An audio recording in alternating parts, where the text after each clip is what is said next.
एक बार मेरा एक जर्मनी के प्रोफेसर के साथ बहस हुई थी भारत और जर्मनी के बारे में। वो जर्मन प्रोफेसर, आज से 10 साल पहले की ये घटना मैं आपसे बयान कर रहा हूँ। एक जर्मनी के प्रोफेसर का मेरे साथ झगड़ा हो गया इस बात के लिए कि जर्मनी महान कि भारत महान।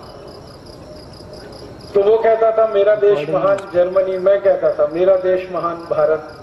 तो हम दोनों ने अपने झगड़े का निपटारा करने के लिए, फैसला करने के लिए एक सूत्र बनाया, फॉर्मूला बनाया।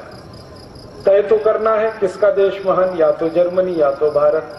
तो हम दोनों ने ये तय किया कि हम दोनों एक दूसरे के देश के बारे में प्रश्न पूछेंगे।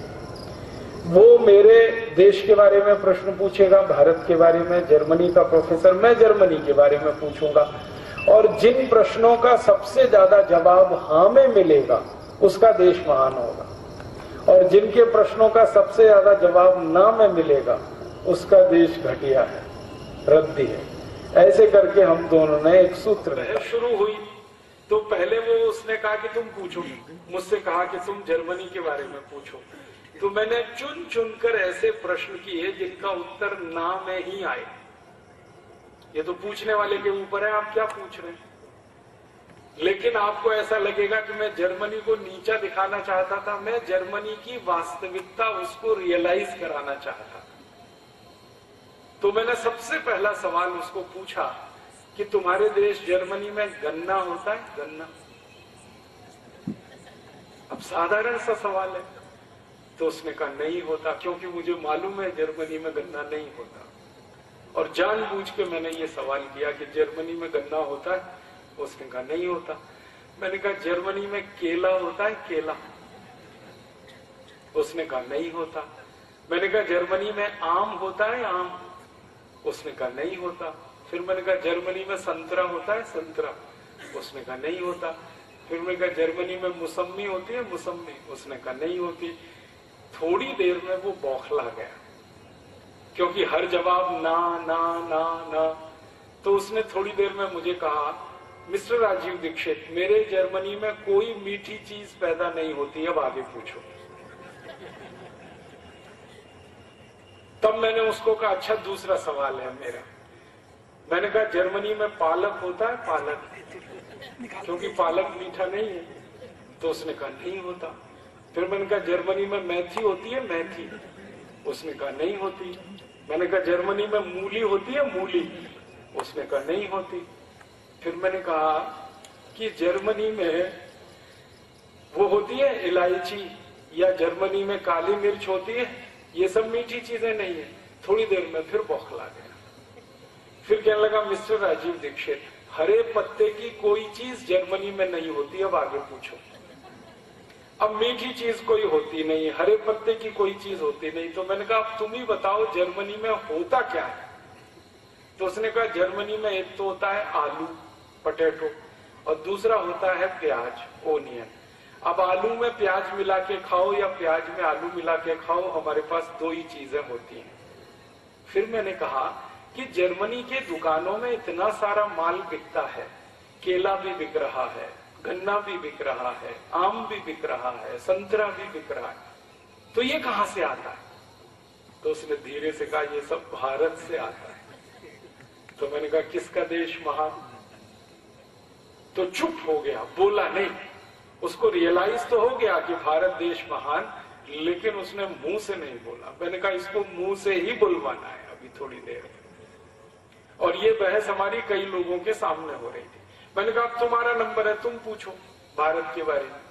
तो वो थोड़ा फंस गया। उसने वही सवाल पूछना शुरू किया जो मैंने पूछे थे। उसने कहा भारत में गन्ना होता है? मैंने कहा भैया उत्तर भारत, दक्षिण भारत, पूर्वी भारत, पश्चिम भारत, मध्य भारत, पूरे भारत में गन्ना होता है। और भारत में 6,38,365 गांव हैं, इनमें से 4 लाख गांवों में गन्ना होता है। और भारत में एक गन्ना बहुत मोटा होता है, एक गन्ना बहुत पतला होता है, एक काला गन्ना होता है, एक लाल गन्ना होता है, एक हरा गन्ना होता है, एक थोड़ा सा पीले रंग का गन्ना होता है। 2550 जातियों का गन्ना इस देश में होता है। अब बोलो। तो कहने लगा आई कांट बिलीव इट। मैंने कहा ये तुम्हारी प्रॉब्लम है, मेरी नहीं। तुम्हें भरोसा नहीं है तो ये तुम्हारी समस्या है। अगर तुमको भरोसा करना है तो तुम भारत आ जाओ और घूम लो और तो पता कर लो कितनी जातियों का गन्ना होता है।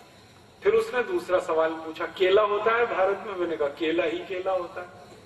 हमारे यहाँ उत्तर भारत का अलग केला, दक्षिण भारत का अलग केला, पश्चिम भारत का अलग केला, पूर्वी भारत का अलग केला, कहीं मोटा केला, कहीं पतला केला, कहीं छोटा केला, कहीं लाल केला, कहीं हरा केला। हमने कहा केले की भारत में कम से कम 1000 प्रजातियां हैं। कहने लगा यस। मैंने कहा यस। फिर कहने लगा आई कांट बिलीव, मुझे भरोसा नहीं हो सकता। फिर मैंने कहा तीसरा सवाल पूछो। तो उसने पूछा आम होता है? तो उसने सवाल किया था मैंगो को कि भारत में मैंगो होता है। मैंने कहा मैंगो तो एक शब्द है, हमारे यहाँ तो मैंगो की जातियां 5000 से ज्यादा है। लंगड़ा है, चौसा है, दशहरी है, तोतापुरी है, कलमी है, ऐसी 5000 जातियों का आम है भारत में। और मैंने उसको कहा, जिस पर उसे भरोसा नहीं हुआ, मैंने कहा दिल्ली हमारे यहाँ की राजधानी है, वहां से 180 किलोमीटर दूर हरिद्वार है। दिल्ली हरिद्वार के बीच में 500 जातियों का आम होता है, इतनी दूरी में, खाली 180 किलोमीटर। और भारत में 3 लाख से ज्यादा गांवों में आम होता है। तो ऐसे उसने जितने भी सवाल पूछे तो उसमें वो हार गया, मैं जीत गया। फिर हमारा भारत महान, उसका जर्मनी महान नहीं। तब उसने अंत में कहा कि मैं भारत देखना चाहता हूं। मैंने कहा कभी भी आओ, देखने के लिए कोई मुश्किल नहीं। आने जाने की कोई प्रॉब्लम है तो हम भारतवासी तुम्हारा टिकट बना देंगे, तुम आ जाओ कभी भी। वो आया, भारत में 3 महीने की छुट्टी लेके आया, 3 महीने का वीजा मिला और हमने उसको भारत में उत्तर दक्षिण पूरब पश्चिम सब जगह घुमाया। और उसको एक डायरी और पेंसिल दिया था कि जो जो तुम गाँव में देखो कि यहाँ क्या होता है उसको नोट करना। जब आखिरी में वो वापस जाने लगा तो मैंने कहा अब तुम्हारी डायरी में क्या नोट किया है तुमने? तब उसने कहा कि भारत के एक एक गांव में 2000 से ज्यादा वस्तुएं पैदा होती हैं, जो मैं पहले विश्वास नहीं कर सकता। और वो उसने खुद कहा कि इंग्लैंड में और पूरे यूरोप में 2 या 4 वस्तुएं पैदा होती हैं सभी गांवों में, और यहाँ एक एक गांव में 2000 वस्तुएं पैदा होती हैं। तब उसने कहा तुम्हारा देश महान। तो मैंने कहा अब बोलो तुम्हारा क्या कहना है भारत के बारे में? तो उसने कहा कि मेरी इच्छा है कि मैं भारत में रहूं। तो मैंने कहा सिटीजनशिप नहीं मिलेगी तुम्हें। तो कहने लगा वो क्या करना पड़ेगा? मैंने कहा भारत में जन्म लो। कहने लगा उसके लिए क्या करना पड़ेगा? तो मैंने कहा हिंदू हो जाओ। कहने लगा क्यों? मैंने कहा तुम्हारी क्रिश्चियनिटी में तो पुनर्जन्म होता नहीं, तुम तो ईसाई हो ना, और ईसाइयत में पुनर्जन्म होता नहीं। पुनर्जन्म तो इस्लाम में भी नहीं होता। पुनर्जन्म तो सिर्फ सनातन भारतीय जो मान्यता है इसमें होता है। फिर थोड़ा झगड़ा करने लगा वो, तो मैंने उसको शांत किया कि भैया तुम्हारे ईसा मसीह को अभी तक पुनर्जन्म नहीं हुआ, तुम्हें कैसे हो जाएगा? तुमको अगर भारत में जन्म लेना है तो हिंदू हो जाओ।